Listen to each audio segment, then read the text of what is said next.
Anyone who's ever worked in a software company knows the feeling. That time of year for annual planning. It's all about these massive spreadsheets and super ambitious roadmaps. But let's be honest, there's always this quiet feeling that a lot of it is just wishful thinking. So what if you could swap out that wishful thinking for something a lot closer to reality? Well, today we're going to break down a really interesting management tool designed to do exactly that. And what's just as fascinating is how it was built, with an AI as a real, honest-to-goodness development partner. Let's dig in. So here's the game plan. First, we'll get into why software planning is just so darn hard in the first place. Then, we'll dive into the core ideas of this tool, how you can build a digital model of your whole organization, how you can draw a hard line between what's possible and what's not, and how to figure out your actual capacity. We'll also see how it turns all that data into a simple story. And then, we'll get into the meta story of how an AI copilot helped build this whole thing in record time. Okay, so let's set the scene here. The biggest headache for any engineering manager is trying to make a super long list of exciting goals fit into the very real, very limited time and resources of their teams, you know? It's like a puzzle where the pieces keep changing shape and the picture on the box looks nothing like what's actually inside. And really, it all boils down to this one question.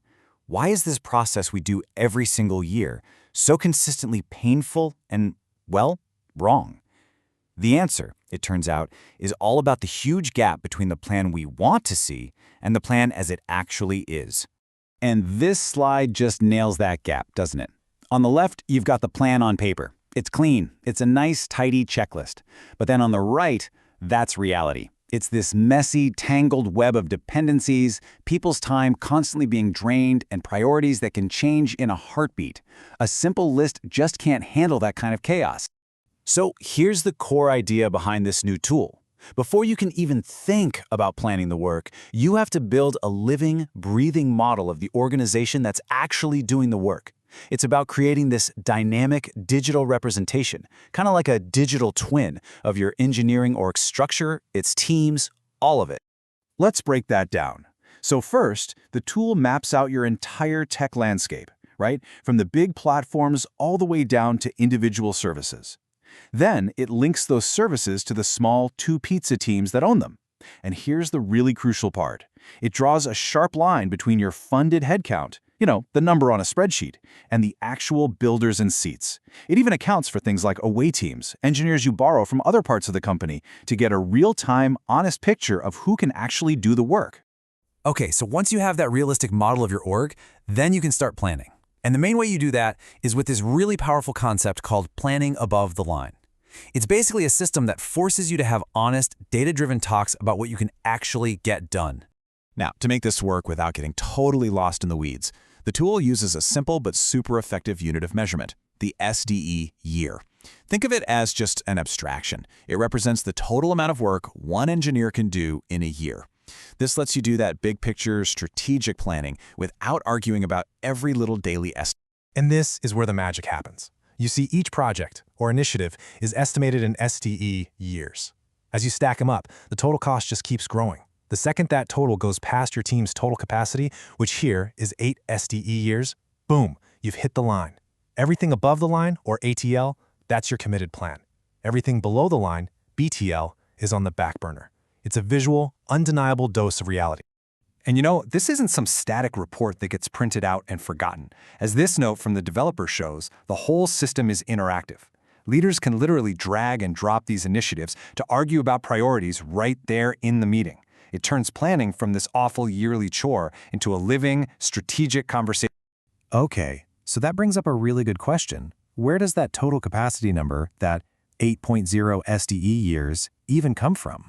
Well, a key insight of this tool is that your total number of employees is never your true capacity. To get a real number, you have to subtract all those hidden things that drain an engineer's time. The process is basically a funnel to get to the truth. You start with your gross capacity, every single person available. Then you start subtracting what they call sinks. First the big ones like public holidays, then the team-specific stuff like vacation time, training, operational work, and what's left at the very end. That's your net project capacity. And that is the only number that actually matters for planning new stuff. And man, this chart just drives that point home.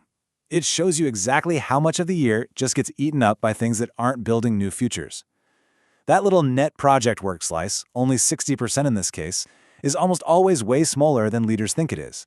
Just making this visible is a huge step toward building a plan that's actually realistic. So you've modeled your org, you've prioritized the work, you have an honest capacity number. Great! But the last step is maybe the most important one: communication. A complicated table of numbers isn't going to cut it. You have to turn the plan into a clear story that everyone, especially senior leadership, can actually understand. Now, this is one of the coolest features we saw in the development logs. On the left, you've got the raw data. It's super detailed, but honestly, it's overwhelming if you're just looking for a quick update. But then, on the right, the tool just automatically generates a summary in plain English. It's a story that explains the why behind all the numbers, making the whole plan easy to get in just a few seconds. And I love this quote because it actually came from the AI copilot during the development process. It captures the value perfectly. It's all about building a bridge from the crazy complexity of the plan to the simple clarity that execs need to make decisions. It's the difference between just showing your math and actually telling the story of what it all means. And that brings us to the most unique part of this whole project. All of these cool features we've just been talking about, the data modeling, the capacity syncs, that narrative summary, they were all designed and coded in this super fast back-and-forth partnership between a human developer and an AI assistant. I mean, just look at this timeline. The speed is absolutely stunning. Really complex business logic like capacity syncs was designed, tweaked, and implemented in just a couple of days. The whole user interface was totally modernized in a single go. This wasn't just the AI finishing a line of code. This was a deep strategic collaboration from the very start. This quote from the developer to his AI partner, it just says everything. The AI was more than a coder. It was a thought partner. It acted like a business analyst, questioning assumptions. It acted like a UX designer, suggesting better layouts. It's a really powerful look into a totally new way of making software. So, let's wrap this up. What are the big things to take away here? Well, a better software plan starts with a realistic model of your org. You need a tough but flexible way to prioritize. You have to be brutally honest about your net capacity. And you absolutely have to tell it all as a clear story. But maybe the biggest lesson is the meta one. That this kind of powerful, valuable tool can now be built at an incredible speed when humans and AI truly collaborate. Which leaves us with one last big question. This entire project went from a simple idea to a complex, data-driven application in just a few weeks. So is this kind of partnership between a human with a vision and an AI copilot that's an analyst, a designer, and an engineer? Is this just the future of how all complex software is going to be built?